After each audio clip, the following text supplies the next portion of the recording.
They want you to believe that the bullet came from the hands of the enemy. They want you to accept that it was hatred from the outside that took down the one who dared to speak truth to power. But I'm here to tell you something harder to swallow. The one who killed him looked just like him. The one who silenced the truth walked in the same streets, spoke the same language, carried the same pain. That is the cruel brilliance of a system that doesn't just control the battlefield.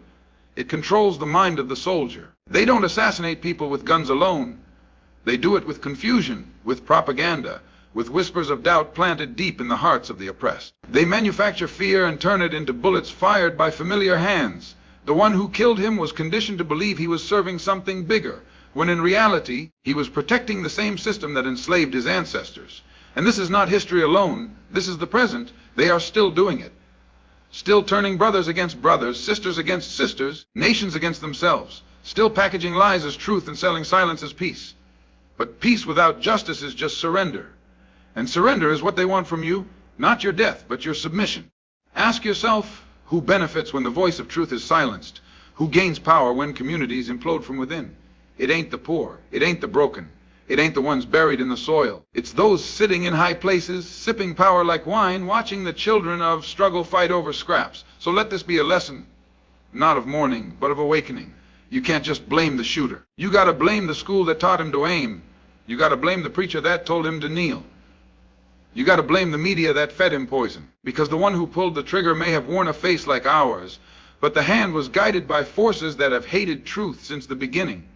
You don't fight that kind of enemy with tears. You fight it with knowledge. You fight it with unity. You fight it with courage. Stop waiting for the next voice to lead you. Start being the voice. Stop looking for a savior in the crowd. Become the force they fear. He didn't die so we could mourn. He died so we would wake up. And if we still haven't, then maybe the next bullet won't need a body. Maybe it'll just take our minds. Wake up, rise, speak, act. Betrayal doesn't always wear a mask, and in many cases, it doesn't even come from your enemies. That is perhaps one of the greatest and most painful lessons that history teaches us over and over again. The fall of great leaders, those who dare to speak out, to challenge injustice, to tell the truth that burns through the lies, it rarely happens at the hands of those we identify as our opponents.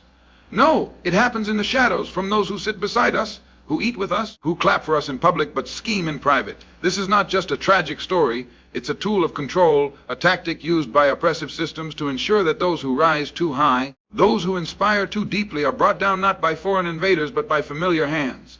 And the reason this tactic works so well is because it feeds on something very human: fear, insecurity, the hunger for power, the need to belong, and sometimes the simple desire to survive. In every great liberation movement, there is always someone who is willing to trade the truth for comfort, justice for position, revolution for relevance. They may not see themselves as traitors. They may even think they're protecting something bigger. But the outcome is the same: the betrayal of a voice that dared to stand tall. And this betrayal is not always a dramatic act. Sometimes it's a whisper, a signature, a look the other way, a refusal to stand in the face of danger. Sometimes betrayal comes dressed in silence, when people who know better do nothing, when those with influence refuse to speak up, and when entire communities convince themselves that staying neutral is the same as staying safe. But neutrality in the face of injustice is not safety. It's surrender. And every time we surrender, we invite the system to do it again. Every time we stay silent, we allow the next revolutionary to be isolated. And every time we let them be isolated, we allow them to be destroyed. This cycle of betrayal is not an accident. It is manufactured, designed, engineered by systems that understand the psychology of the oppressed. They know how to exploit pain. They know how to twist history, how to reward obedience, and how to punish resistance. They don't just aim to kill the body of the revolutionary.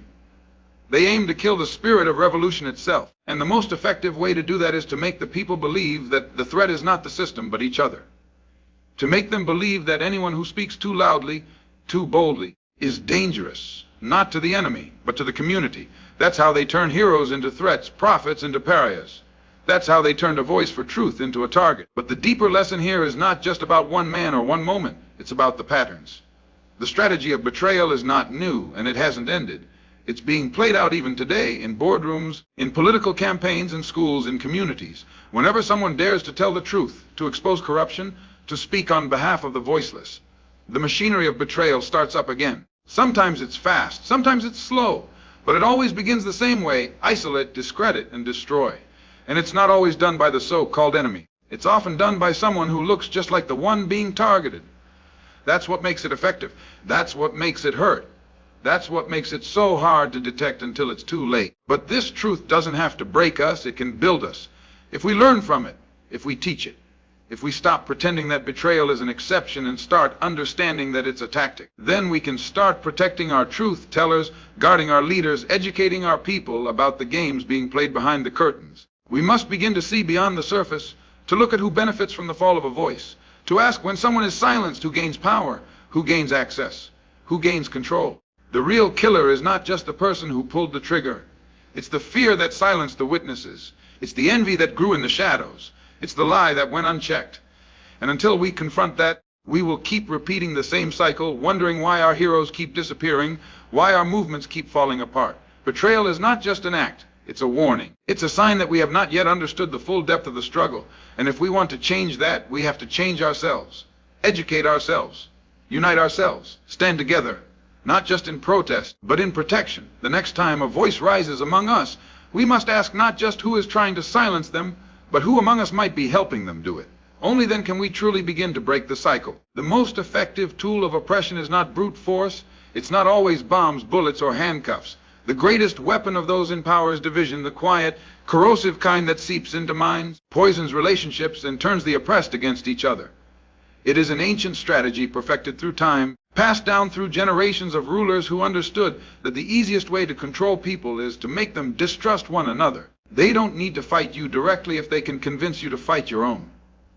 They don't need to kill the leader if they can convince the community to doubt him. They don't need to destroy a movement if they can break it from within. And that is exactly what has been happening for centuries across nations, cultures, and struggles. From every revolution to every uprising, the story is repeated: infiltration, confusion, misinformation, and eventually collapse. Division begins with manipulation, a rumor here, a lie there, a false sense of superiority injected into one group, and an equally false sense of inferiority planted into another.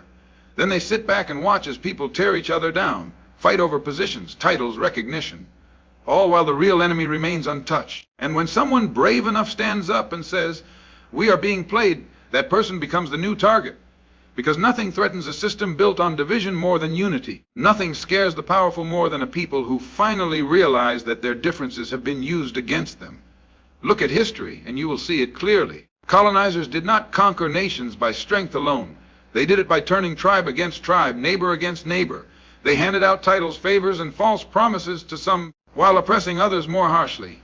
They built entire hierarchies within the oppressed, designed to make sure that those at the bottom never turned their eyes toward those truly responsible for their condition. And when revolutionary leaders rose up to speak against this system, to expose the truth, to unify the people, they were demonized, attacked, and in many cases eliminated. Not always by foreign hands, but by manipulated ones, by those who believed they were protecting their identity, their culture, their survival, without realizing they were being used as pawns in a game far larger than themselves. This tactic is still alive today. It looks different, but it functions the same. Instead of chains, we have ideologies. Instead of swords, we have social media posts, divisive news cycles, and algorithm-driven outrage. Instead of kings and queens, we have corporations and institutions that benefit every time we argue, every time we cancel each other, every time we tear down one of our own. Unity is not profitable for them. Awareness is not convenient for them. So they distract us, divide us, and then deny us the right to even talk about it without being labeled, judged, or silenced. But the lesson here is not just to recognize the pattern, it's to break it. We have to stop falling for the trap of division. We have to stop believing that those who look like us, live like us, and struggle like us are the problem. The problem is the system that engineered this environment, the forces that taught us to mistrust each other, and the power structures that grow stronger every time we choose in fighting over solidarity. This is why education matters, real education. The kind that teaches us history not from the lens of the conquerors, but from the voices of the conquered. The kind that reveals not just the events, but the strategies behind them. The kind that tells us that revolutionaries were not radicals. They were mirrors held up to a broken world. And when those mirrors were shattered, it wasn't just glass that fell. It was potential. It was unity. It was a path forward. If we want to change our future, we must first change the way we see each other. We must rebuild trust where division has lived. We must listen deeper, think sharper, and organize smarter. We must protect our truth tellers before they become targets. And we must always ask who benefits when we fight each other. Who benefits when we turn our backs on those who speak truth? Who gains when we are too distracted to build? The answer is always the same. It is those who have always feared a united people. Those who know that the moment we stop fighting each other is the moment we start fighting for something greater. That is when systems shake. That is when change becomes real. And that is why they have invested so heavily in keeping us apart. So let's disrupt their plan. Let's educate ourselves and each other. Let's come together, not just in pain, but in purpose. Because the one thing more powerful than their divisions is our unity. The death of powerful truth tellers has never been just about violence. It's about the silence that surrounds them. The silence of those who knew better but chose comfort over courage, convenience over conviction. In every era, in every society, there comes a moment when the people are faced with a choice to speak up or to stay quiet, to defend truth or to hide behind fear. And too often the choice is silence. Not because people don't care, but because they've been taught that speaking truth is dangerous, and it is. But what's even more dangerous is the price we pay when we allow lies to rule uncontested. The death of those who stood for something does not begin with the first bullet or the first blow. It begins with the first moment we choose to look away. The system does not simply kill the body, it kills the spirit of resistance. It convinces people that standing up is a risk too great, that they have too much to lose, their jobs, their families, their reputations, and so they stay quiet. They fold their arms in the face of injustice. They whisper their truths in private but refuse to echo them in public. And in doing so, they become passive participants in the assassination of justice. Because silence, in moments of moral crisis, is not neutral, it is complicit. It is a green light to those who seek to destroy what is righteous. And the system knows this. That's why it doesn't only target the loudest voices, it also pressures the quiet ones. It makes people believe that they are too small to make a difference, that the fight is too big, the risk too heavy. But history has proven time and again that silence is never a shield. Sooner or later, the injustice you ignore will knock on your own door. The pain you choose to avoid will find its way into your home. The truth you refuse to defend today will become the lie you're forced to live with tomorrow. What's worse is that silence breeds a culture of fear. It becomes normal, acceptable, even praised. People start to admire those who mind their own business rather than those who challenge the system. We start telling our children to keep their heads down, stay out of trouble, don't get involved. And before long, the very values that built movements, courage, honesty, integrity, are replaced by cowardice disguised as wisdom. We begin to see safety in obedience. But there is no safety in submission to injustice, only a slow erosion of dignity, of hope of the future itself. This is how empires survive, not just through force, but through the silence of the masses, through the quiet compliance of those who should know better, through the normalization of fear. And in such a society, even the most obvious truths become controversial. Even the most basic calls for justice become dangerous. Because when a people have been trained to equate silence with survival, they begin to see truth as the enemy. But the truth is not the enemy, silence is. The enemy is not the one who speaks, but the fear that keeps others from joining them. And that fear is exactly what the system depends on. They don't need to silence every voice, just enough of them, just the right ones. And the rest will fall in line, one by one, until the only sound left is the echo of oppression. That's how revolutions are crushed. That's how movements die. Not in an instant, but in silence. Yet, this truth doesn't have to be the end of the story. It can be the beginning of change. Because just as silence can kill a movement, courage can revive it. One voice becomes two, two become 10, 10 become thousands. But it starts with one person refusing to be silent, refusing to accept the lie that their voice doesn't matter, refusing to let another truth teller fall alone, refusing to sit down when history demands that we rise. So the question is not just who killed the revolutionaries of the past, but who will protect the ones rising today. Who will break the cycle of silence? Who will stand not only when it's easy, but when it's hard? Because it is in those hard moments that history is made, not by the majority, but by the courageous few who choose truth over fear, action over apathy, resistance over retreat. Let us not be remembered as the generation that stood by while another voice for justice was silenced. Let us be the ones who broke the silence, who shattered the comfort of complicity, who taught the next generation that truth is worth defending, not just in words, but in action. Because silence may protect you for a moment, but truth will protect the future. And if we want that future to be free, to be whole, we cannot afford to stay silent any longer. Revolutionaries die, but revolutions don't. This is one of the most powerful truths that history has left behind for us. You can silence a voice, imprison a body, exile a leader, but you cannot bury a truth whose time has come. When a man or woman stands up to speak for justice, to demand dignity, to awaken the sleeping masses, that voice might be silenced, but its echo doesn't fade. In fact, it grows louder. It multiplies. It plants seeds in every mind that heard it, in every soul that felt its power. Because a revolutionary may be mortal, but the revolution is an idea, and ideas are bulletproof. Throughout history, we've seen leaders of conscience, people of vision, prophets of justice rise up against systems of oppression, and we've also seen those same systems do everything in their power to break them. Some were shot, some were jailed, some were betrayed, and yes, some were forgotten for a time. But the flame they lit, the spark they ignited, that never dies completely, because there's always someone watching, someone listening, someone learning. And when the time is right, those lessons reemerge in the hearts of a new generation more determined than ever. That is the legacy of revolutionaries. Their deaths are not ends, they are awakenings.